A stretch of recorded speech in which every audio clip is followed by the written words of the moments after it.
প্রিয় বন্ধুরা, আসসালামু আলাইকুম। আমি পড়ছিলাম ওয়েস্টার্ন গল্প একা। এখন শুরু করছি ১৬তম অংশ।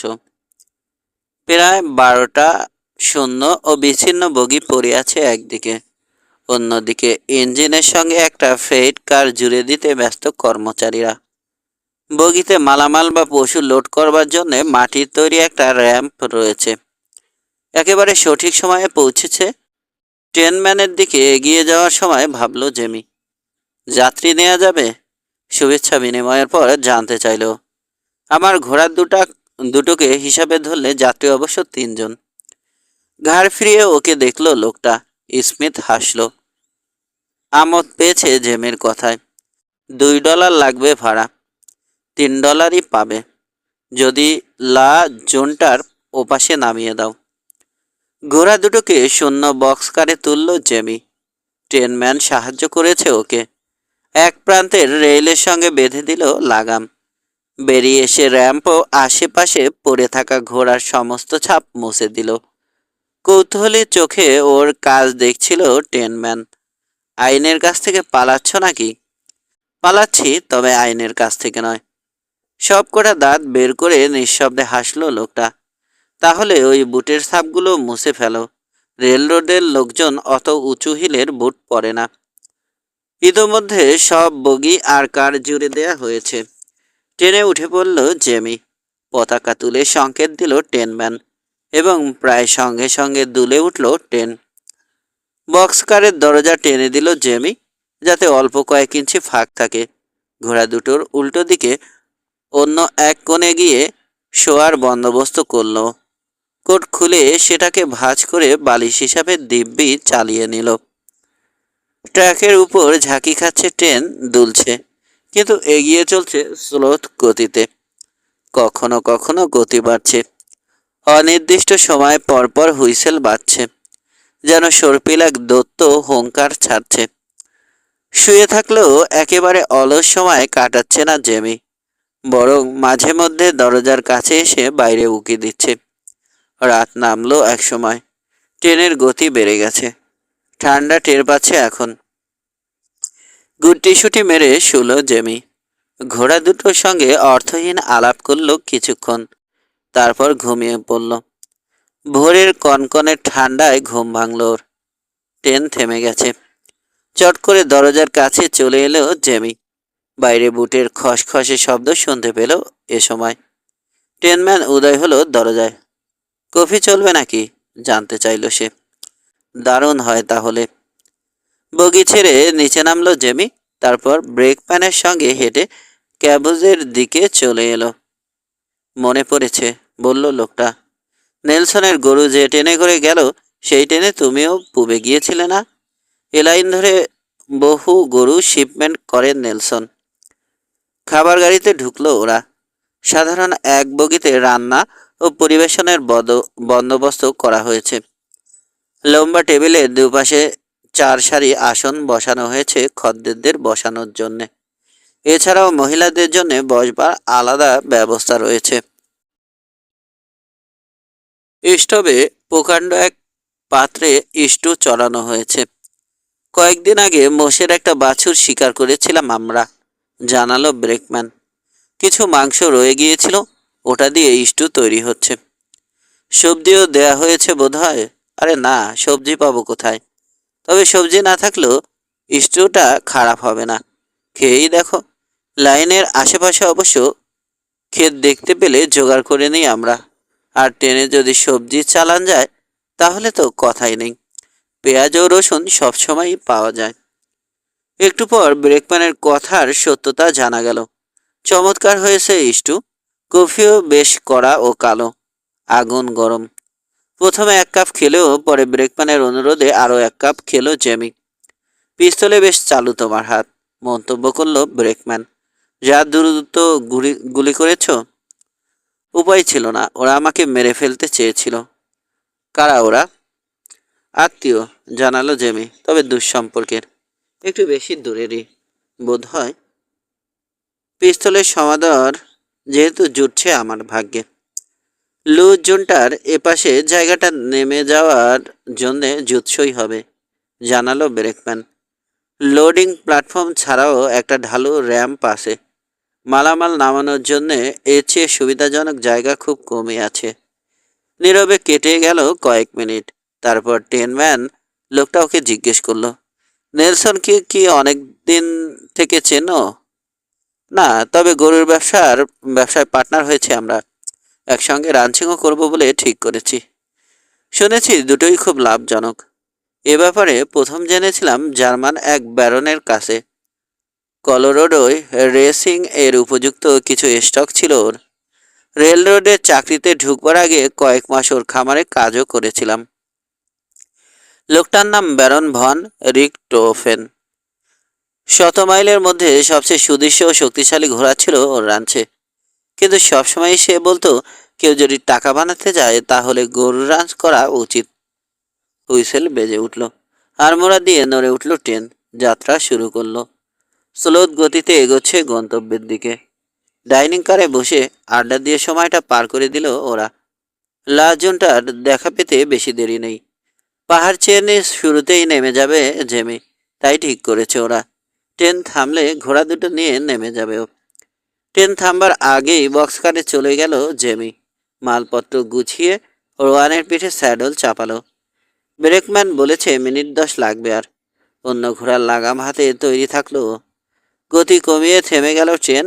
বাতাস কাঁপিয়ে হুইসেল বাজালো কয়েকবার। ব্রেকম্যান নিজে লোহার পাল্লা সরিয়ে দরজা মেলে ধরল। জেমি দেখলো মাটির তৈরি প্ল্যাটফর্ম একেবারে বগির দরজা ঘেঁষে। বড়জোর 6 ইঞ্চি ব্যবধান। লাফ দিয়ে পেরোতে পারবে ঘোড়া দুটো। তাই করলো ওরা। রোয়ান পেরোলো আগে, তারপর গেল্ডিংটা। ঘোড়া ঘুরিয়ে কয়েক হাত দূরে সরে এলো জেমি। ট্রেনের দিকে ফিরল যখন, ততক্ষণে হুইসেল বাজিয়ে গড়াতে শুরু করেছে ট্রেন। জানালায় ব্রেকম্যান আর কন্ট্রাক্টরকে দেখতে পেল। সহাস্যে হাত নাড়ছে দুজন। মিনিট কয়েক দাঁড়িয়ে থাকলো জেমি। ট্রেন পেরিয়ে গেল ওকে। এক সময় পর্বত ট্রেনের ঢাল ধরে উঠতে শুরু করলো। ঘোড়ার মুখ ঘুরিয়ে দক্ষিণ পশ্চিমে এগোলো। দূরে স্প্যানিশ মাউন্টেনের ঝাপসা কাঠামো ছাড়িয়েও ওয়েট মাউন্টেনের সুউচ্চ উপত্যকার অবয়ব চোখে পড়ছে। সবুজ ঘাস ও ঘন বনের উপস্থিতির কারণে দূর থেকে আলাদাভাবে চোখে পড়ে। জেমির ইচ্ছে আরো পশ্চিমে চলে যাওয়ার আগে উপত্যকায় ঢু মারবে। দেখবে রানচিং করবার মতো উপযুক্ত জমি পছন্দ হয় কিনা। ও এরকম ও একরকম নিশ্চিত শত্রুরা এবার অনেক পিছনে পড়ে গেছে এবং ওর টেইল হারিয়ে ফেলেছে।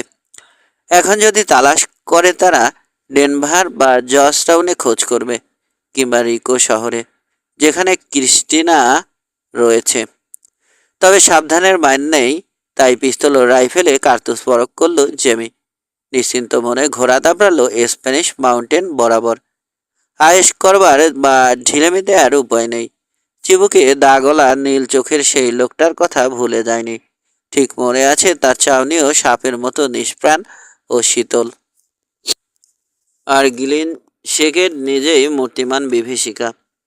ঠান্ডা মাথায় শট, ধুরন্ধর নিষ্ঠুর কিন্তু অসম্ভব বিপজ্জনক এক শত্রু। ভুল করা যার ধাতে নেই। হয়তো বহুদূরে আছে শত্রুরা এবং একা পথ চলছে জেমি, কিন্তু কোনো রকম ঝুঁকি নিতে নারাজ। তাই ঘোড়া থামিয়ে চারপাশ নিরীক্ষ করল। সন্তুষ্ট হয়ে তবে আবার ঘোড়া ছোটালো। সবে সকাল গড়াচ্ছে, কিন্তু এরই মধ্যে রোদে পিঠ তাতাতে শুরু করেছে। দূরে তাপতরঙ্গ উদ্দাহু নৃত্য জুড়ে দিয়েছে। আরও একটা দীর্ঘ তপ্ত দিন যাবে আজ। 20। নিচু এক রিজের চূড়ায় উঠে এসে ঘোড়া থামালো জেমি। স্টিরাপের উপর ভর দিয়ে দাঁড়িয়ে চারপাশে উৎসুক দৃষ্টি চালালো। বন্ধুর ও বৈরী পাহাড়ি এলাকা যেমন হয়, ঢেউ খেলানো বিস্তীর্ণ জমির বুকে অসংখ্য বোল্ডার, পাথর বা গ্রানিট পড়ে আছে। কোথাও দু একটা স্টাগহর্ন বা শোলা ক্যাকটাস। মূল গুড়ি থেকে বের হওয়া সব শাখা আঁকাবাঁকা হয়ে বেরিয়ে এলেও শাখার একেবারে শেষ প্রান্ত প্রতিটি ঊর্ধ্বমুখী। অসমান শাখাগুলো দেখে মনে হবে হাতের পাঞ্জা যেন মাটিতে গেঁথে দেয়া। আঙুলগুলো আকাশের দিকে চেয়ে আছে। দুর্গম নয় মোটেই, তবে সমতলও নয়। কোথাও কোথাও ঘাস জন্মেছে, কিন্তু বেশিরভাগ জমি ঊষর। দূরে দিগন্ত ছুঁয়েছে সুউচ্চ মেষার সারি। মেষার অবয়বে গাঢ় ছোপগুলো নির্ঘাত জুনিপারের গুচ্ছ। তবে এত দূর থেকে স্পষ্ট ঠাওর করবার উপায় নেই। অভিজ্ঞ মানুষ এ থেকে ঠিকই জুনিপারের অস্তিত্ব বুঝে নেয়। ঢাল ধরে নেমে গেল জেমি। সামনে একের পর এক ড্র শুরু হয়েছে। কোনোটাই খুব নিচু নয়। দুই ড্রয়ার মাঝখানের নিচু যোজক ধরে এগিয়ে গেল। শেষে ড্রয়া ধরে এগোতে শুরু করলো। কোথাও কাউকে চোখে পড়েনি, কিন্তু তারপর নিশ্চিন্ত হতে পারছে না ও। মন খুঁতখুত করছে। কেউ বোধহয় নজর রাখছে। আবারও নরম বালি ভরা এক ড্রতে নেমে পড়ল জেমি। শেষে বন্ধুর প্রান্তরে উঠে এলো। রোয়ানকে দোলকি চালে ছোটালো কিছুক্ষণ, তারপর গতি কমিয়ে ফেলল। সামনের রিমরক এলাকা নিচু পাহাড় আর টিলায় ভরা। অসংখ্য নানা আকৃতি ও আকারের পাথর পড়ে আছে। কোনোটার উচ্চতা ৬-৭ ফুট, আর পাহাড়গুলো ৫০ ফুটের বেশি নয়। ফাঁকা জায়গা শোলা, ক্যাকটাস ও জুনিফার ঝোপে ভরা। পশ্চিমে কিছু দূর গেলেই পারগাটয়ের নদী পড়বে। টেইল ধরে আরেক মেসায় উঠে এলো একটু পর। তীব্র রোদে পুড়ে যাচ্ছে সব। পাথরে ঠিকরে যাচ্ছে রোদ। কপাল থেকে নেমে আসা ঘাম চোখে জ্বালা ধরিয়ে দিচ্ছে। হ্যাটের সুয়েট ব্যান্ড ঘামের নিম্নমুখী প্রবাহ আটকাতে পারছে না। হ্যাট সরিয়ে আঙুল চালিয়ে মাথার চুল বিন্যস্ত করল জেমি। কপাল থেকে ঘাম মুছল। বিস্তীর্ণ প্রান্তরের উপর তীক্ষ্ণ নজর চালালো। কেউ নেই। এমনকি একটা এন্টিলোপও চোখে পড়ছে না। দূরে তাপতরঙ্গ নাচছে ক্রমাগত। ঘামে ভেজা দুই হাত উরুর উপর প্যান্টে মুছল জেমি। এখন পর্যন্ত সন্দেহজনক কোনো চিহ্ন চোখে পড়েনি টেইলে। যা আছে তা বুনো প্রাণীর। ছোট্ট একটা ওটোর হোল দেখে থামলো। ঘোড়া দুটোকে পানি খাওয়ালো। মিনিট কয়েক বিশ্রাম দিল ঘোড়াকে। তারপর প্রায় হাঁটিয়ে এগোলো। নিচু এক ড্রয়ার ধরে হালকা চালে ছোটালো কিছুক্ষণ। এরপর জুনিপার ঝোপে ঘেরা আঁকাবাঁকা পথ ধরে এগোলো। ধীরে ধীরে ঢালু জমি শুরু হয়েছে। ক্রমে উচ্চতা বেড়ে একসময় উঁচু ক্যাপ রকে উঠে এলো। চারপাশ নিরীক্ষ করলো আবার। দক্ষিণ পশ্চিমে বহু দূরে ধুলো ছোট একটা দলা চোখে পড়ল। দেখে মনে হচ্ছে এদিকেই আসছে। দূরত্বের কারণে খুবই ছোট আর অস্পষ্ট দেখাচ্ছে বটে, তবে এ ধরনের উড়ন্ত ধুলো এই প্রথম দেখছে না জেমি। অতীত অভিজ্ঞতা থেকে জানে অনুমানে ভুল হয়নি ওর। ঘোড়াকে হাঁটিয়ে আগে বাড়ালো জেমি। তারা বোধ করছে না। কিছুক্ষণ পর নিচু এক পাহাড়কে পাশ কাটাতে এর লাগোয়া বহুল ব্যবহৃত জীর্ণ টেইল দেখতে পেল আচমকা। টেইলের ধারে পাথুরে একটা করাল এবং দালান রয়েছে। দালানের মাথার উপর চিমনি দিয়ে সরু ধোঁয়া রেখা উঠে যাচ্ছে আকাশে। ৫-৬টা জুনিফারের এক গুচ্ছের আড়ালে ঘোড়া থামালো ও স্যাডল ছেড়ে দ্রুত রাইফেল তুলে নিল। তারপর এগিয়ে গেল। বেশ কয়েকটা ঘোড়া রয়েছে করালে। 4টা ঘোড়া হারনেসে জুড়ে রাখা। স্টেশন। জুনিপারের ছায় অপেক্ষায় থাকলো জেমি। দূরাগত ঘর ঘর শব্দ শুনে আর ধুলোর চলমান ছোট্ট পাহাড় দেখে বুঝলো স্টেজ আসছে। মিনিট খানেক পরই ওর সামনে দিয়ে চলে গেল লক্কর ঝক্কর মার্কা স্টেজ। ধুলো উড়িয়ে স্টেশনের আঙিনায় থামলো। হাত পায়ের খিল ছাড়াতে নেমে এলো যাত্রীরা। আশপাশে তাকালো কৌতূহলী দৃষ্টিতে। বেরান প্রান্তরের মাঝে প্রায় নিঃসঙ্গ একটা স্টেশন। দৃষ্টি নন্দন কোনো কাঠামো বা সৌন্দর্য নেই। যাত্রীদের খুঁটিয়ে দেখলো জেমি। পরিচিত মনে হচ্ছে না কাউকে। স্টেশনে হিসিং রেইলে বাঁধা দুটো ঘোড়া মনোযোগ কেড়ে নিয়েছে ওর।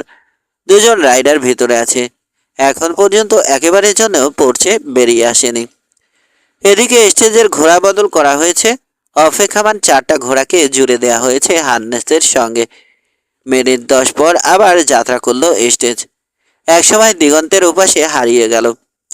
রেলে বাঁধা দুই ঘোড়া আগের মতোই আছে, কেউ ওগুলোর কাছে যায়নি। ওদিকে অধৈর্য হয়ে উঠেছে জেমি, পেটে ছুঁচোর কীর্তন চলছে। সদ্য রান্না করা খাবার আর তাজা কফি মিলবে জানে বলেই যেন খিদেটা আরো চাগিয়ে উঠছে। পিছিয়ে এসে স্যাডেলে চাপলো, তারপর করালের লাগোয়া রাস্তা ধরে স্টেশনে পৌঁছালো। তবে ইচ্ছে করে সামনে উপস্থিত হয়নি, বরং পিছন দিকে এসেছে। স্কাবার্ড থেকে রাইফেল তুলে নিল হাতে। স্যাডেল ছেড়ে ঘোড়া দুটোকে ছোট্ট এক শেডে রেখে দিল। এবার বাড়ির কোণ ঘুরে সামনের দিকে এগোলো। নিচু ছাদের বাড়ি, দুটো জানালা আর একটা দরজা। খোলা দরজা দিয়ে ভিতরে পা রাখলো জেমি। লম্বা বাড়ির পিছনে মাথায় হ্যাট ছাড়া এক লোক দাঁড়িয়ে, আর বাড়ির ওপাশে টুলে বসে আছে দুজন খদ্দের।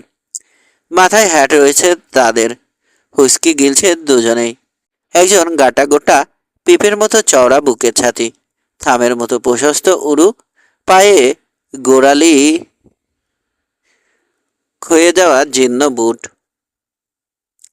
অন্যজন ছিপছিপে দীর্ঘদেহী, সামান্য ঝুঁকে পড়েছে। ঘাড় ফিরিয়ে কাঁধের উপর দিয়ে সরু চোখে জেমির দিকে তাকালো দ্বিতীয় লোকটা। এক টেবিলের কাছে চলে গেল জেমি, বেঞ্চ টেনে নিয়ে বসলো।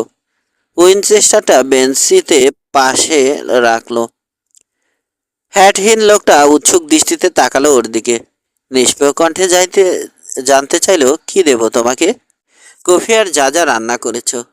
এক খণ্ড পট রোস্ট দিচ্ছি, জানালো সে, যদি মোষের মাংস খেতে আপত্তি না থাকে। নিয়ে এসো, যা খিদে পেয়েছে নেকড়ের মাংস দিলেও খেয়ে ফেলবো।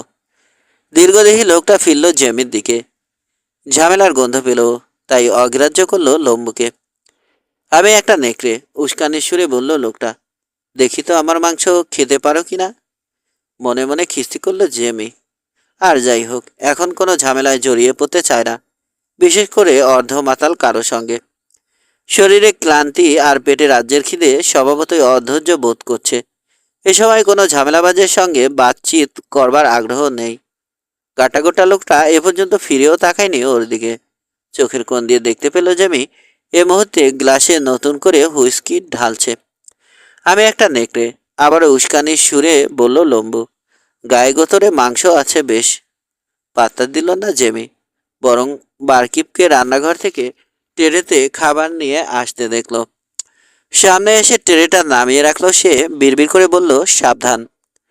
ঘুরে বসেছে গাট্টাগোট্টার সঙ্গী, বাড়ির দিকে পিঠ, এদিকে সমস্ত মনোযোগ দিয়েছে কঠিন কুৎসিত চাউনির চোখে। এ ধরনের লোক সম্পর্কে জানে জেমি, ধাতটা চিনে নিয়েছে। পেটে খানিকটা পাগলা পানি পড়তেই মাথা খারাপ হয়ে যায় এদের। ভিতরে যত শয়তানি আছে সব বেরিয়ে পড়ে, বেহুশ হয়ে যায় একেবারে। হিতাহিত জ্ঞান থাকে না। আগ বাড়িয়ে তখন ঝামেলা পাকায় যে কারো সঙ্গে, ইন্ডিয়ান বা মেক্সিকান হলেও নিরস্ত হয় না। কি বলেছি কানে যায়নি? আমি একটা নেকড়ে।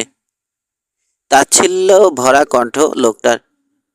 দেখি তো আমাকে খেতে পারো কিনা। মাংস রান্না বোধহয় চমৎকার হয়েছে, ঘ্রাণ লাগছে নাকে। কে যেন বলেছিল, ক্ষুধার্ত অবস্থায় সুস্বাদু খাবার সামনে রেখে খোশ গল্প করবার মতো বোকামি হয় না। খেতে শুরু করলো জেমি, অগ্রাহ্য করলো লোকটাকে। মাংসে মাত্র দুটো কামড় বসিয়েছে, তখনই লোকটাকে সামনে এসে দাঁড়াতে দেখতে পেল। আমি যখন কথা বলি, বেটা নচ্ছার, মনোযোগ দিয়ে শুনবি তুই। খেকিয়ে উঠল লোকটা। জেমিকে ধরতে হাত বাড়ালো সে, কিন্তু কোনোই চালিয়ে হাতটা সরিয়ে দিল ও। তারপর আস্ত টেবিলটা ধাক্কা দিয়ে গায়ের জোরে। ভারী টেবিল গিয়ে ধাক্কা দিল তার উড়োতে। ভারসাম্য হারিয়ে পড়ে গেল লোকটা। নিচু স্বরে বাপমা তুলে গাল বকলো সে।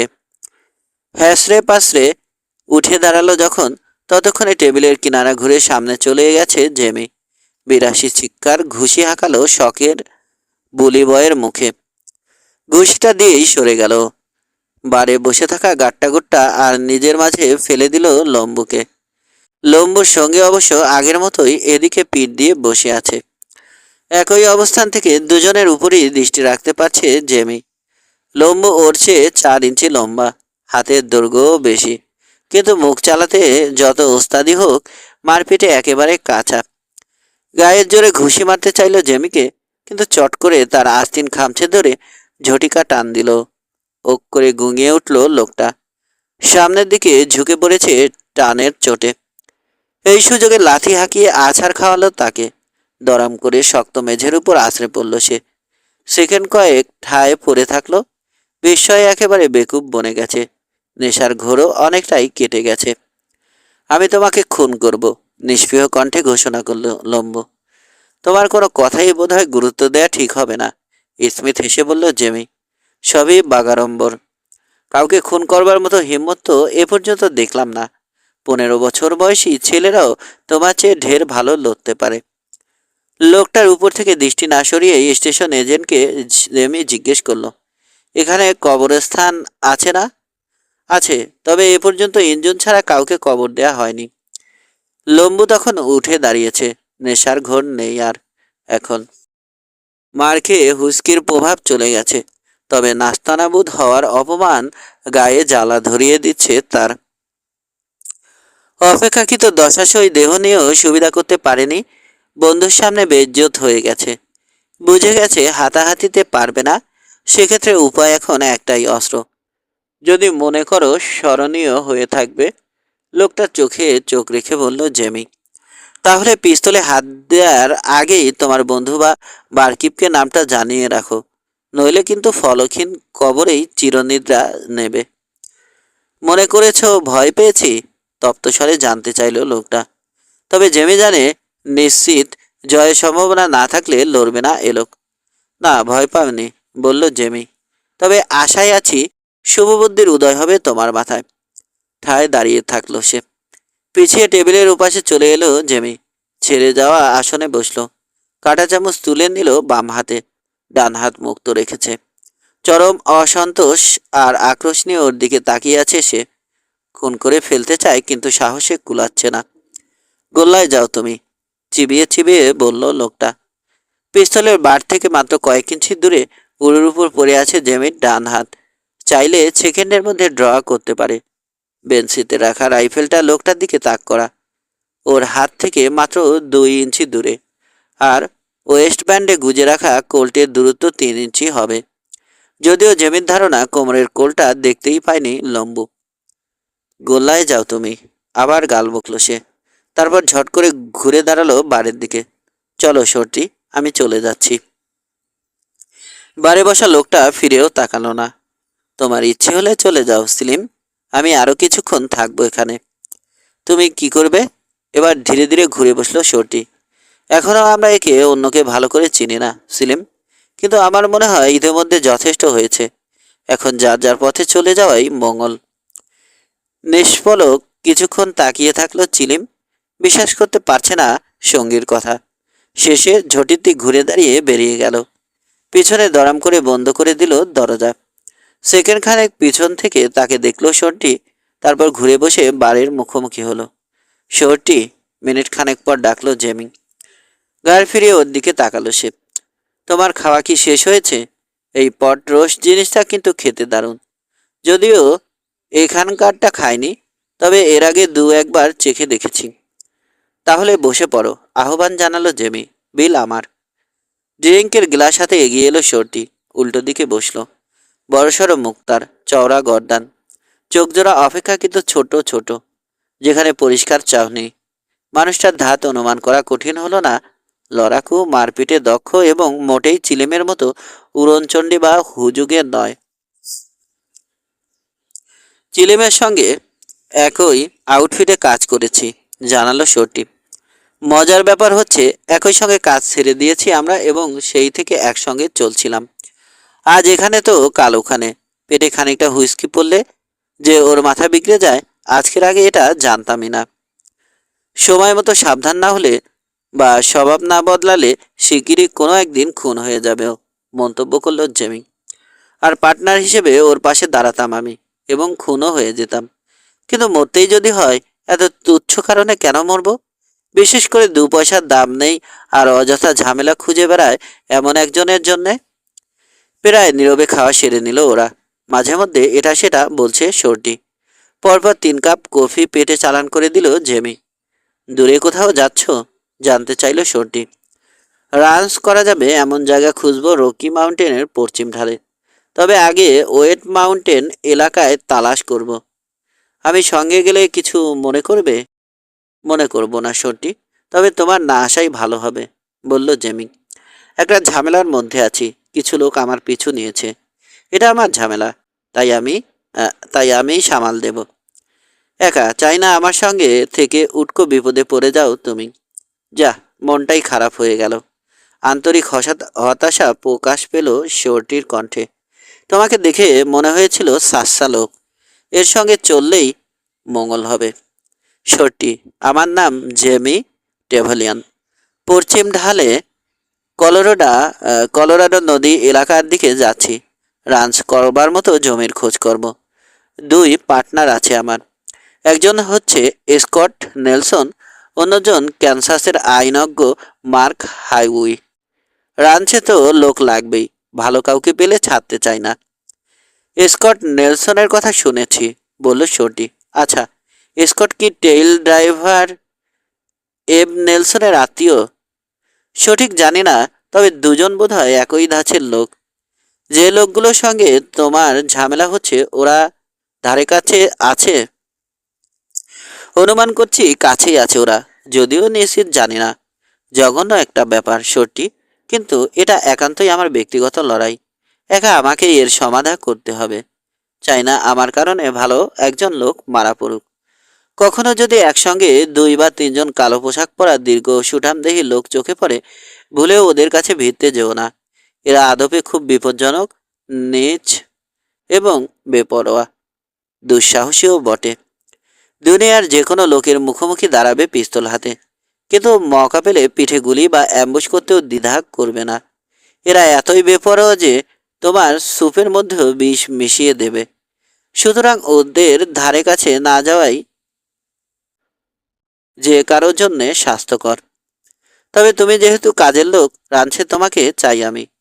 অস্ত্র চালাতে জানি আমি, জেমি। বেশ, প্রয়োজন হলে লড়বে, কিন্তু এ ব্যাপারে নয়। পশ্চিমে চলে এসো তুমি, পার্টনার পেয়ে যাবে একজন।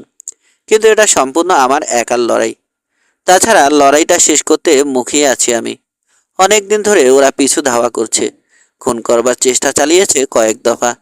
এসব আর ভালো লাগছে না। এবার একটা এসপার ওসপার করে নেব। সব কিছু মিটে গেলে নিশ্চিন্তে রাঞ্চের কাজ ধরব। একা ওদের সামাল দেওয়ার প্রস্তুতি নিচ্ছি আমি। সাহায্য করবার মতো কেউ যদি থাকে, আমি তার উপর নির্ভরশীল হয়ে পড়ব এবং আমার সতর্কতায় ঢিল পড়বে। কখনো কখনো অন্যের উপর নির্ভর না করে বরং একা কাজ করাই বেশি কার্যকরী হয়। ফিউনারেল তোমার হবে, আমার নয়, অনিচ্ছুক স্বরে বলল শোরটি। হাল ছেড়ে দিয়েছে। আপাতত বিদায় তাহলে। শোরটির সঙ্গে হাত মেলালো জেমি, তারপর বিল মিটিয়ে বেরিয়ে এলো। চারপাশে একবার সতর্ক দৃষ্টি চালিয়ে নিল। আশপাশে কেউ নেই, অন্তত ওর চোখে ধরা পড়েনি কারো উপস্থিতি। রোয়ানের পিঠ থেকে স্যাডল অন্য ঘোড়ায় পিঠে স্থানান্তর করলো। তারপর স্টেশন ছেড়ে টেইলে যাত্রা করলো। প্রায় 100 গজ দূরে নিচু টিলার উপর উঠে পিছন ফিরে তাকালো। দেখলো স্টেশন হাউসের পড়ছে দাঁড়িয়ে আছে শোরটি, ওকেই দেখছে। পশ্চিমে নানা রাঞ্চের জোড়ায় জোড়ায় রাইড করে বেশিরভাগ পাঞ্চার, বন্ধুই বলা চলে তাদের। একসঙ্গে কাজ করে, খায় আর বা ঘুমায়। দিনের বেশিরভাগ সময় একই সঙ্গে কাটে তাদের। বছরের পর বছর এভাবে চলে যায় কারো কারো। বন্ধুত্ব বা অংশীদারিত্বের বন্ধন দীর্ঘ হয়। তারপর কোনো একদিন হয়তো যে যার পথে নতুন কোথাও চলে যায়। পশ্চিমের আনাচে কানাচে ঢু মেরেছে জেমি। বাবাই ছিল ওর একমাত্র পার্টনার, আর কৈশোরে ছিল বোল্ট।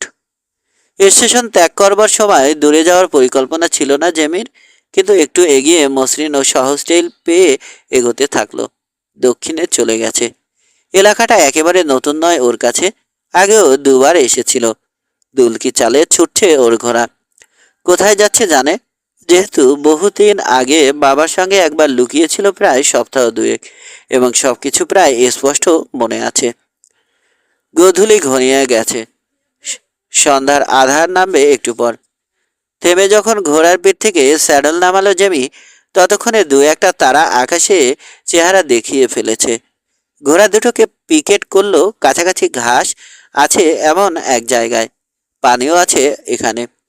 প্রশস্ত মেসার ন্যায় জায়গাটাকে ঘিরে রেখেছে গুচ্ছা আকারে বেড়ে ওঠা ঘন জুনিপার ঝোপ। যথেষ্ট আড়াল আছে বলে আগুন জ্বালানো যাবে। দূর থেকে রাতেও কারো চোখে পড়বে না। তাছাড়া দিনের আলোয় কয়েক মাইল দূর পর্যন্ত পরিষ্কার চোখে পড়বে।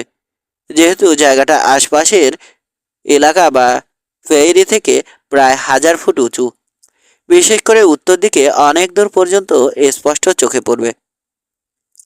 শুকনো জুনিপারের ডাল সংগ্রহ করল জেমি। নিশ্চিত হলো আগুনের ধোঁয়া তেমন তৈরি হবে না। রান্নায় ব্যস্ত হয়ে পড়ল ও। গরম খাবার খেলো, কফি গিলল। ঘোড়া দুটোকে ঝর্ণার কাছে নিয়ে গেল। প্রথমবার ইচ্ছে মতো খেতে দেয়নি, যেহেতু দীর্ঘ সময়ে সময়ের পানি শূন্যতা চট করে পূরণ করতে গেলে হিতে বিপরীত হয়। এবার সময় নিয়ে খেতে দিল। তারপর প্রাণী দুটো তেষ্টা মিটতে আবার ঘাসে পিকেট করলো। গভীর পাত্র জ্বলন্ত কয়লার উপর রেখে রাইফেল হাতে মেসার কিনারায় চলে এলো জেমি। জেনিফার ও পাথরের ফাঁক ফোকরে সরু পথ রয়েছে। যতটা সম্ভব কিনারায় যাওয়া দরকার। মাথার উপর অন্ধকার আকাশে লক্ষ লক্ষ তারা জ্বলছে। আর নিচে বিস্তীর্ণ অন্ধকার পেরি মাইলের পর মাইল জুড়ে শুধুই অন্ধকার। ওহো, এক জায়গায় আলো দেখতে পাচ্ছে। আগুন জ্বালিয়েছে কেউ। বহু দূরে বলে একেবারে বিন্দুর মতো দেখাচ্ছে, কিন্তু জেমি যে ঠিক দেখেছে তাতে কোনো ভুল নেই। বাতাসের দাপটে কখনো কখনো হয়তো উধাও হয়ে যাচ্ছে, কিন্তু বাতাস থেমে গেলে ঠিকই চোখে পড়ছে। কত মানুষই হতে পারে।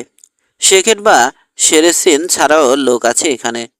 নিজের ধান্দায় চলমান কোনো রাইডার হয়তো রাত কাটাতে থেমেছে, কিন্তু অন্তর থেকে জেমি আজ করতে পারছে তা আসলে নয়, বরং শত্রুদের কেউ হবে। অবচেতন মনের ডাক। শুধু তাই নয়, জেমিও টের পাচ্ছে যে চূড়ান্ত শোডাউন হতে বেশি দেরি নেই আর। শিগগিরই ঘটবে।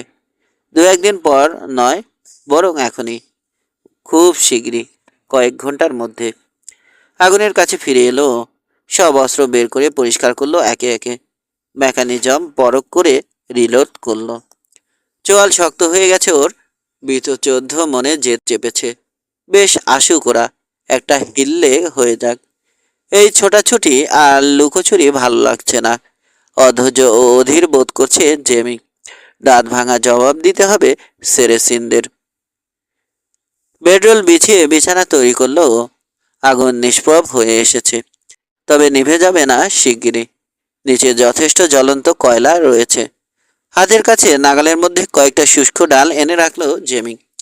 দিনের বেলায় যাই থাকুক, রাত হলে পাল্লা দিয়ে ঠান্ডা বাড়তে থাকে। কম্বল ব্যবহার করতে হয়। তাছাড়া প্রায় 1000 ফুট উচ্চতায় আছে ও। এমন উচ্চতায় রাতে ঠান্ডা বেশি পড়ে। ঘুম ভাঙলে শুয়ে থেকেও আগুনে কাঠ যোগ করতে পারবে। অন্য রাতের মতো আজ আর ঠান্ডা নিয়ে ভাবতে হবে না বলে স্বস্তি বোধ করছে। আগুনের কুণ্ডের নৈকট্য যথেষ্ট তাপ যোগাবে সারা রাত। রাতে দুবার ঘুম ভেঙে গেল। শুয়ে থেকে কান পাতল, কিন্তু অস্বাভাবিক কোনো শব্দ শুনতে পেল না। ঘোড়া দুটো দেখল ঘাস টানায় ব্যস্ত ওরা। একেবারে নিশ্চিন্ত মনে পেট ভরে চলেছে। শেষবার যখন জেগেছে, নিজের সমস্যা নিয়ে ভাবল জেমি। একটা পরিকল্পনা দাঁড় করানোর প্রয়াস পেল, যাতে শত্রুদের মোকাবেলা করতে গেলে কিছু সুবিধা পায়। কিন্তু সমস্যা হচ্ছে সেরেসিনদের পিছু লাগবে না ওর। ও কিংবা তাদের খুঁজতেও যাচ্ছে না। সেক্ষেত্রে সময় ও স্থান বাছাই করবে শত্রুরা, মোক্ষম সুবিধা পেয়ে যাবে। এ ব্যাপারে কিছু কি করবার আছে ওর?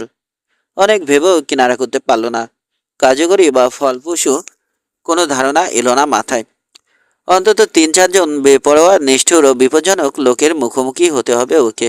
একা কাজটা সহজ হবে না। যেখানে এখন আছে ও, জায়গাটার নাম মেসা ডি মাও। লুক আউট পয়েন্ট হিসাবে খুবই প্রসিদ্ধ, বিশেষ করে ইন্ডিয়ানরা ব্যবহার করত। মেসার চূড়া থেকে চারপাশে অনেক দূর পর্যন্ত চোখে পড়ে। ভোরের আলো ফুটে উঠবার আগেই রোয়ানের পিঠে স্যারল চাপালো জেমি। সামান্য কফি গিলে মালপত্র গুছিয়ে নিল। নতুন করে কফি তৈরির ঝামেলায় যায়নি।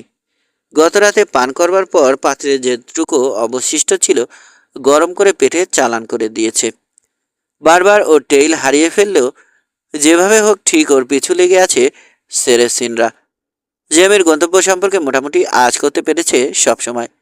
বাজি রেখে বলা যায় সিলভারটন আর রিকোয় লোক রেখেছে ওরা। রেল রোড তো বটেই, পশ্চিমে আসা সব প্রধান রুটেও নজর রাখছে নিশ্চয়। মেসা ডি মায়োর পূব প্রান্ত ধরে নেমে এলো জেমি। সিমারন নদী পেরোলো। নদী পেরোনোর সময় ঘোড়া দুটোকে পর্যাপ্ত পানি পান করতে দিল। তারপর আচমকা উল্টো ঘুরে দ্বিগুণ বেগে ছুটল পশ্চিমে। হাতের ডানে রেখেছে মেসাকে। দুপুর হওয়ার আগেই সকালের ঠান্ডা ভাব হারিয়ে গেল। ফের খরতাপ ঢালতে লাগলো সূর্য। চারপাশে তাপতরঙ্গের উদ্বাহু নৃত্য চলছে। দিগন্ত আর বন্ধুর প্রান্তরকে ও চোখে করে তুলেছে সদা কম্পমান। যেন প্রকৃতির সবকিছু আর বাতাস পানির তৈরি এবং প্রকাণ্ড এক পাত্রে ধারণ করা হয়েছে এবং সেই পাত্র অহরহ দুলে চলেছে। জেমি জানতো স্প্যানিশ পিক্স এখনো বেশ দূরে রয়েছে, কিন্তু আচমকাই সামনে এর দিগঞ্জোরা জমকালো কাঠামো দেখতে পেল। চৌহদ্দিতে পানির কোনো উৎস নেই যদ্দূর জানেও, যদিও উত্তর কানাডিয়ান নদীতে এসে পড়েছে বেশ কয়েকটা ক্রিক, কিন্তু উদ্দিষ্ট টেইল ছেড়ে কোনো দিকে সরে যাওয়ার পরিকল্পনা বা ইচ্ছে নেই ওর। তাই একই পথে এগিয়ে চলল। হুট করে কোথাও গেলে হয়তো পরিণামে চরম মাসুল গুনতে হবে।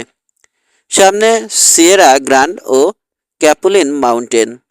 ক্যাপুলিনের আকৃতি যেন ঠিক একটা টাওয়ার, আর সিয়েরা গ্র্যান্ড তার নামের মতোই উঁচু এক পর্বত শৃঙ্গ। 1000 ফুট উঁচু শৈলশিরা, দূর দূরান্তের যাত্রীদের জন্য দিক নির্দেশক। সিয়েরা আর ক্যাপুলিনের মাঝে চলে গেছে ক্ষীণ একটা টেইল। এক পাল অ্যান্টিলোপকে চমকে দিল জেমি। কে কোন দিকে পালাবে তাই নিয়ে হুটোপুটি পড়ে গেছে ওদের মধ্যে। স্বভাবতই অপরূপ সৌন্দর্য মণ্ডিত প্রাণীগুলোর দিকে চলে গেল মনোযোগ। ফের যখন টেইলে মনোযোগ দিল, আচমকা রাশ টেনে ধরল। তাপতরঙ্গের মাঝে 3টা অস্বাভাবিক কালো কাঠামো চোখে পড়েছে। আবহাওয়ার সঙ্গে তাপশক্তির এ বৈচিত্র্যের বদৌলতে 3 রাইডারকে দেখাচ্ছে দত্তের মতো।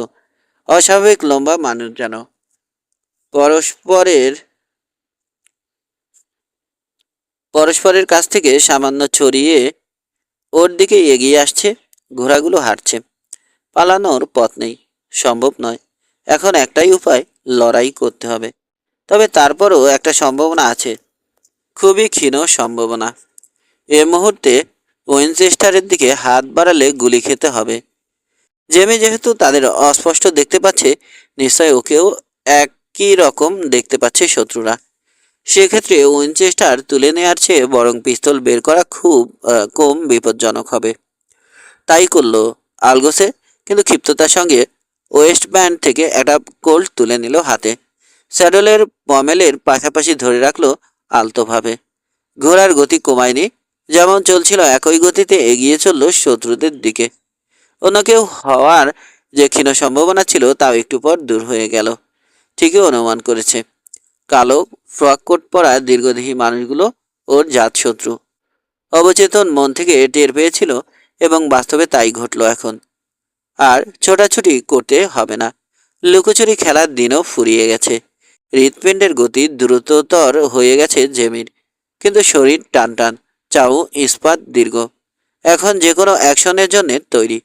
এমনকি রোয়ানটাও ওর উদ্বেগ টের পেয়ে গেছে। খাটো ও দ্রুত পা ফেলছে, যে কোনো জরুরি মুহূর্তের জন্য প্রস্তুত। আরও কাছে চলে এসেছে শত্রুরা। দূরত্ব আরও কমছে। সরে পড়বার বা পালানোর কোনো চেষ্টাই করল না জেমে, বরং একই গতিতে এগিয়ে চলল। নিচু স্বরে একজন অন্যদের কি বলল যেন।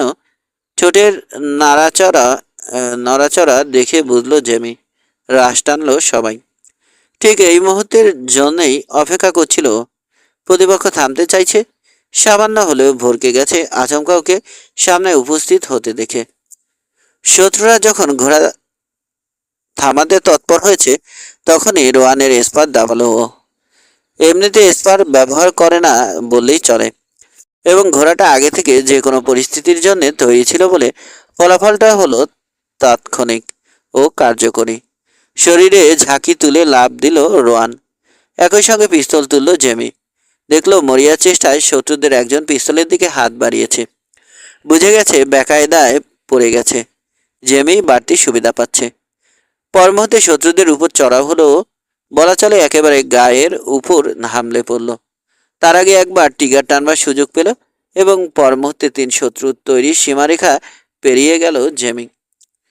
পিস্তলে হাত বাড়িয়েছিল যে লোকটা, গুলির ধাক্কায় ঝাঁকি খেল স্যাডলে। শূন্যে দুহাত ছড়িয়ে দিল। ঘোড়াটা ভরকে গিয়ে লাফ দিল সামনে। আরোহী ভারসাম্য হারিয়ে ফেলতে স্যাডল থেকে খসে পড়ল সে। গড়িয়ে দুহাত সরে যাওয়ার পর থামল। জেমি তখন ছাড়িয়ে এসেছে তাদের, প্রায় 10 গজ দূরে চলে এসেছে। তীব্র খিস্তি কানে এলো ওর। ঘাড় ফিরিয়ে দেখলো খুরের জোরালো শব্দ তুলে ছুটে যাচ্ছে আরোহীহীন ঘোড়াটা এবং এক শত্রু ওটার পিছনে ঘোড়া ছুটিয়েছে।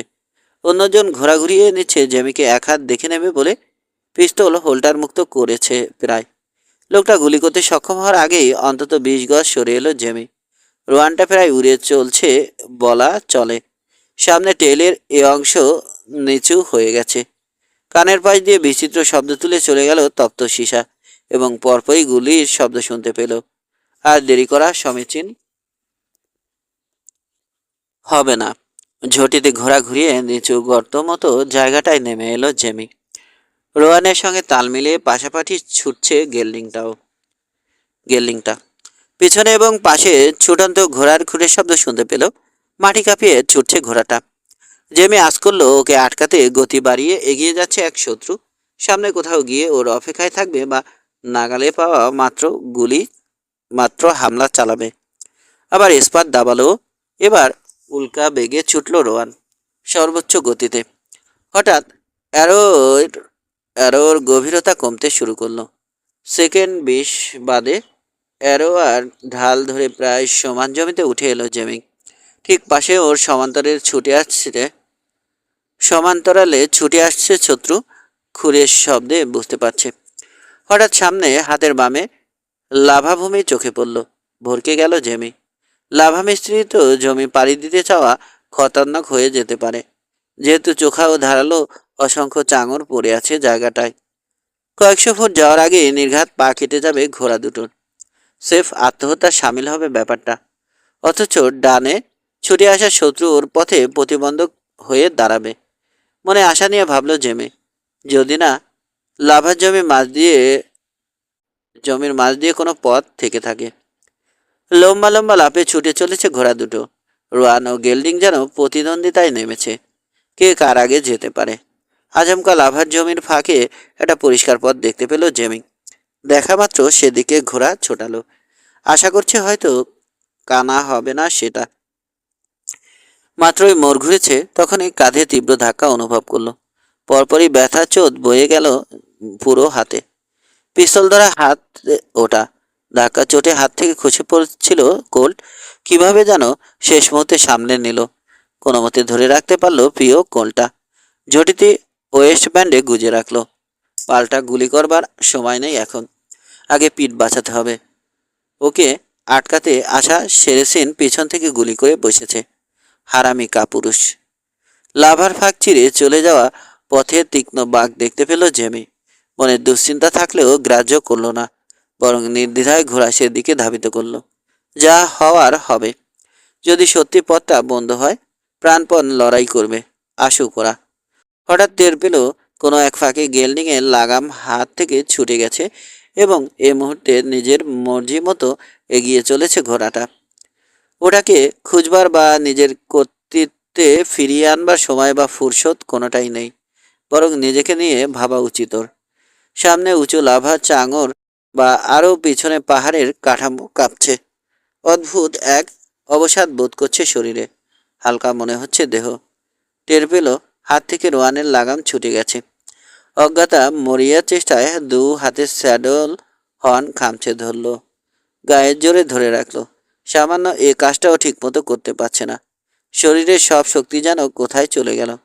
আচমকা কি যেন হলো। 2 পায়ের নিচে ঝাঁকি খেল রোয়ানের দেহ এবং নিজেকে শূন্যে আবিষ্কার করলো জেমি। পর মুহূর্তে শক্ত মাটির উপর পড়ল। গড়িয়ে কয়েক হাত দূরে চলে গেল দেহটা। তারপর থামল। দেহে তীব্র ব্যথা অনুভব করছে ও, বিশেষ করে কাঁধে এবং বগলে। পিছনে ধেয়ে আসা শত্রুর কথা মনে পড়তে সব ব্যথা বিস্মিত হলো। উঠেই পরিমরি করে ছুটল। লাভার কিনারে আসতে আবার পড়ে গেল হোঁচটকে। এক মুহূর্ত ঠায় পড়ে থাকলো, তারপর হামাগুড়ি দিয়ে লাভার আরো গভীরে টেনে নিয়ে চলল দেহটা। মাথা যতটা সম্ভব নিচু করে রেখেছে এবং নিজেকে লুকিয়ে রাখবার আপ্রাণ চেষ্টা করছে। দুবার উঠে দাঁড়িয়ে নিচু হয়ে ছুটল। কোনোবারই 30 গজের বেশি নয়। চোখা ও ধারালো লাভার আরো গভীরে প্রবেশ করছে। চোখা কিনারা রয়েছে সর্বত্র, কোনোটা এত ধারালো যে গাছ কাটা যাবে। কিন্তু মরিয়া হয়ে উঠেছে জেমি, কোনো বাধাই গ্রাহ্য করছে না। হামাগুড়ি দিয়ে এগিয়ে চলল। দূরত্বের চেয়ে কার্যকরী ও নিরাপদ কিছু এখন আর হতে পারে না। এগোতে এগোতে লাভা নেই এমন এক জায়গায় গিয়ে পড়ল। প্রকাণ্ড এক বোল্ডারের দুপাশে সরে গেছে লাভা। সেখানে থামলো, কান পেতে শব্দ শুনল। হাফরের মতো ওঠানামা করছে বুক। ঘোড়া দুটো ছুটে গেছে কোন দিকে কে জানে। তবে আসার কথা ওগুলোকে তাড়া করেছে শত্রুরা। মিনিট কয়েকের মধ্যে ভুল ধরতে সক্ষম হবে ওরা এবং ফিরে আসবে। আশপাশের প্রতিটি ইঞ্চি তালাশ করবে জমির খোঁজে। লাভার মাঝে সরু এক চিলতে পথ পেয়ে সন্তর্পণে এগোলো, সতর্ক যাতে সামান্য শব্দ না হয়। পেট আর হাঁটুর উপর ভর করে এগোচ্ছে। প্রকৃতির স্বাভাবিক নিয়ম অনুসরণ করেছে লাভা। যেখানে বাধা পেয়েছে সরে গেছে অপেক্ষাকৃত নিচুর দিকে। কিন্তু খোলা জায়গায় স্তূপীকৃত হয়েছে। কোথাও কোথাও লাভার স্তরের মাঝে খোলা জায়গার গভীরতা 8 থেকে 10 ফুট। এক জায়গা পেল যেখানে মুক্ত জমিনে ঘাসও রয়েছে। খানিক জিরিয়ে নিতে থামলো, লম্বা লম্বা দম ফেলছে। কতটা দূরে আসতে পেরেছে? সম্ভবত 100 গজ হবে। দূর থেকে ভেসে আসা চিৎকার শুনতে পেল। কেউ বোধ হয় ধমকে উঠেছে। পরপরই খিস্তি শোনা গেল। খুরের শব্দ উঠল, একেবারে কাছে না হলেও খুব দূরেও নয়। কয়েক মুহূর্ত পর থেমে গেল ঘোড়াটা। জেমির আরো কাছে চলে এসেছে। ঠায় পড়ে থাকলেও এক চুল নড়ছে না, সতর্ক যাতে কোনো শব্দ না হয়। মাথার উপর সুনীল আকাশ, একেবারে ঝকে পেজা তুলোর মতো শুভ কিছু মেঘ অবশ্য ভেসে বেড়াচ্ছে। দক্ষিণে ওর বামে প্রায় মাথার উপর হামলে পড়ছে যেন ক্যাপোলিন মাউন্টেন। আর ক্যাপোলিনের কাঠামো ছাড়িয়ে পেছনে দেখা যাচ্ছে সুউচ্চ সিয়েরা গ্র্যান্ডের অবয়ব। চৌহদ্দি সমতল থেকে অন্তত 2000 ফুট উঁচু। পরিষ্কার বাতাসের কারণে শত্রুদের কথা শুনতে পেল জেমি। দ্বারে কাছে আছেও, বলছে একজন। আমার গুলি লেগেছে ওর গায়ে। আরেকজনের স্বস্তি ভরা কণ্ঠ। মোক্ষম জায়গায় লেগেছে গুলি। ওই জখম নিয়ে বেশি দূর যেতে পারেনি। যেন লোকটার কথায় কাঁধে ব্যথা টের পেল জেমি। স্যাডেলে থাকা অবস্থায় একটু আগে কাঁধে তীব্র ধাক্কার কথা মনে পড়ল।